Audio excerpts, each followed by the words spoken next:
We will not let Biden continue his tyrannical abuse of power. This morning, new federal gun laws in effect in Texas. A temporary restraining order secured by Texas Attorney General Ken Paxton ended overnight. His war on our Second Amendment rights must be stopped. I cannot tell you how important it is to have their support. The Biden regime gets 4 more years. They are coming for your guns. The survival of our Second Amendment is very much on the ballot. Biden's gun safety law. Since President Biden signed his landmark gun safety legislation into law, it's been making significant strides in addressing gun trafficking and enhancing public safety measures. Over 500 individuals, including some tied to transnational criminal groups, have already faced charges related to illegal gun activities under this new legal framework. This isn't just paperwork, it's a serious crackdown that shows the law means business when it comes to keeping guns out of the wrong hands. One of the standout features of Biden's law is its emphasis on beefing up background checks. These enhanced checks have already blocked nearly 800 firearm sales to individuals under 21 who are legally prohibited from purchasing guns. That's almost 800 potential incidents of gun misuse prevented right from the get-go, making communities safer across the board. Moreover, Biden's administration hasn't just focused on enforcement, but also on proactive measures. They've allocated a substantial $85 million to 125 school districts spread across 18 states. This funding isn't just for books and buildings, it's specifically earmarked to bolster mental health services for students and to implement red flag laws. These laws are crucial because they allow authorities to intervene and remove firearms when individuals show signs of being in crisis, thus preventing potential tragedies. This isn't just about numbers and statistics, it's about real, tangible impacts on everyday safety. By targeting both the supply chain of illegal firearms and bolstering preventive measures in our schools, Biden's gun safety law is aiming to create safer communities and reduce the likelihood of gun-related incidents before they occur. Moving forward, Biden and his team are not resting on their laurels. They're advocating for even stricter checks and balances, including bans on attack weapons, to further fortify the protections provided by this legislation. It's a comprehensive approach designed to tackle gun violence head-on, while ensuring that our constitutional rights are upheld responsibly. Biden's future goals. President Biden sees his gun safety law as a substantial stride in curbing gun violence, yet he openly admits it's not the final solution. He views it as a critical move forward, but acknowledges its limitations. What's on his radar? Well, he's all about tightening up those background checks even more. The current ones have made a dent, stopping over 800 dodgy sales to folks under 21 who shouldn't have been buying guns in the first place. But buying even starts to plug any loopholes left. Then there's the attack weapons ban. He's been a vocal advocate for this from day one. Why? Because he believes these types of weapons have no place in civilian hands. It's part of his broader push to make sure weapons meant for war zones stay out of our neighborhoods. But here's the rub. While Biden's pushing for more safeguards, you've got folks like Trump on the other side of the fence. The former president's been clear, no new gun rules if he gets back into the White House. He's got the backing of the NRA and a whole coalition of gun rights advocates who say Biden's gone too far already. This clash of visions is setting the stage for a showdown. Biden's team isn't just talking the talk, they're out there reminding voters why this matters.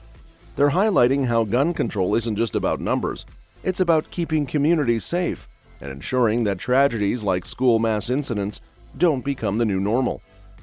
As the election cycle heats up, gun control's turning into a major hot-button issue. Biden's betting that his stance will resonate, especially with suburban voters and those concerned about public safety. It's a tug-of-war between visions for America's future and Biden's not backing down on what he sees as essential steps to protect lives and make our streets safer. Public health and societal impact. In the United States, the impact of firearms on public health and society is stark and concerning. Despite a drop in overall violent crime following the pandemic in 2023, firearms continue to be the top cause of demise among children. This statistic is a chilling reminder of the ongoing threat posed by guns, especially to our youngest and most vulnerable populations. The seriousness of this issue was recently highlighted by the Surgeon General's declaration of gun violence as a public health crisis. This designation reflects the growing number of injuries and fatalities linked to firearms across the country.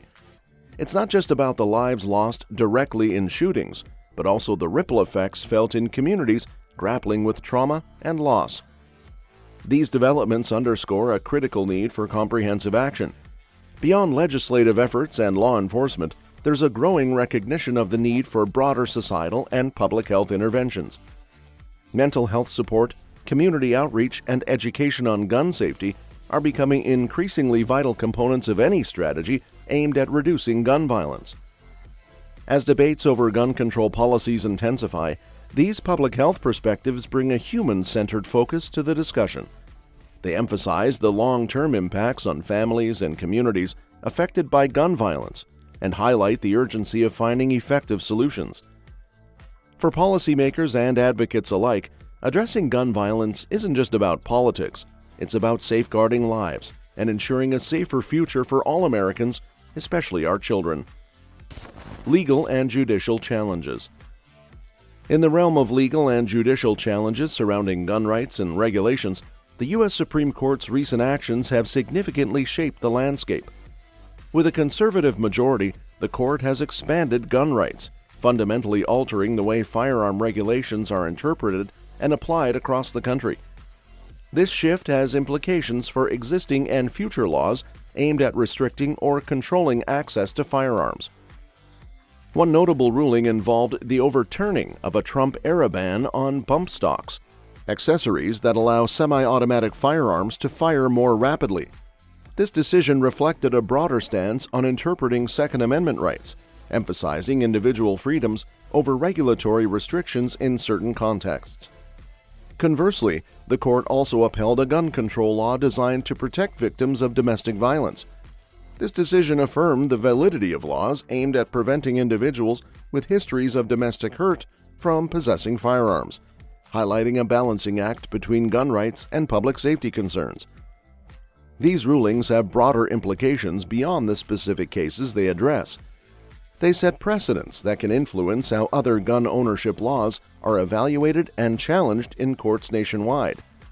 For instance, legal experts and policymakers are closely monitoring these decisions for their potential impact on cases like that of Hunter Biden, who was convicted of falsifying information to obtain a firearm while battling addiction issues. As these legal battles unfold, they underscore the complexity and contentiousness of gun control issues in the United States. They also highlight the critical role of the judiciary in interpreting and potentially shaping the future of firearm regulations, balancing constitutional rights with public safety imperatives in a constantly evolving legal landscape. Hunter Biden in trouble. Now let's switch gears and find out what's going on with Biden's own family. Hunter Biden's recent legal troubles have led to a significant professional setback: the suspension of his law license in Washington, D.C., following a conviction related to unlawful gun possession while using drugs.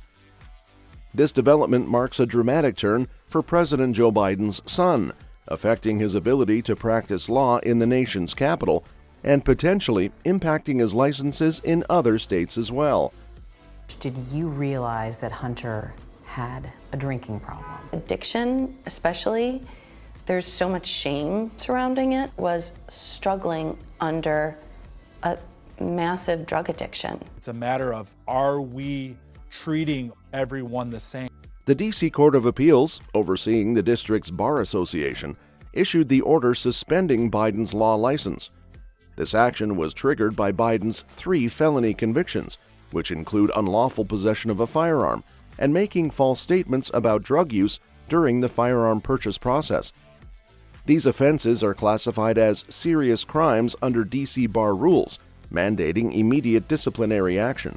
Breaking news at this hour: a guilty verdict in Hunter Biden's federal gun trial in Wilmington, Delaware. All 3 counts guilty as charged. Each of these counts required the jurors to take into account what Hunter's defense was here. But his lawyer presented evidence that he did not feel that he was actually abusing drugs at that time. Hunter Biden arrived in court just before the jury was brought in. Judge may well go below that and give him a probationary sentence. Who knows? Yeah. Legal experts anticipate that other states where Biden holds licenses may reciprocate this suspension, further restricting his ability to practice law nationally. This ripple effect is standard practice when attorneys face serious disciplinary measures in one jurisdiction. The legal troubles stem from a trial in Delaware, where a jury found Biden guilty of possessing a firearm unlawfully in 2018 while under the influence of drugs. This conviction, a part of a broader legal saga involving two trials overseen by special counsel David Weiss, underscores the severity of the charges against Biden.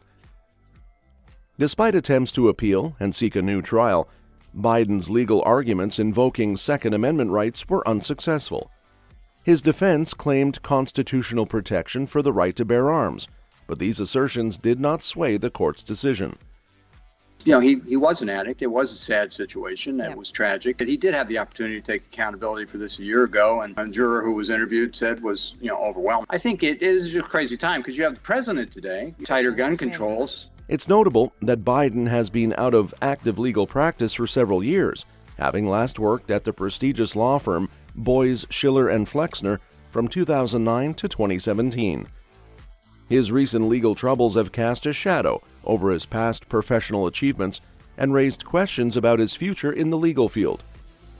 As the legal proceedings continue, the implications of Biden's convictions go beyond personal consequences.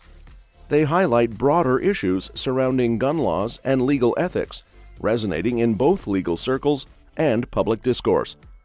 For now, Biden faces the immediate challenge of navigating the aftermath of his convictions while preparing for the upcoming second trial that awaits later this year. That's all for this video, folks. We'll see you next time.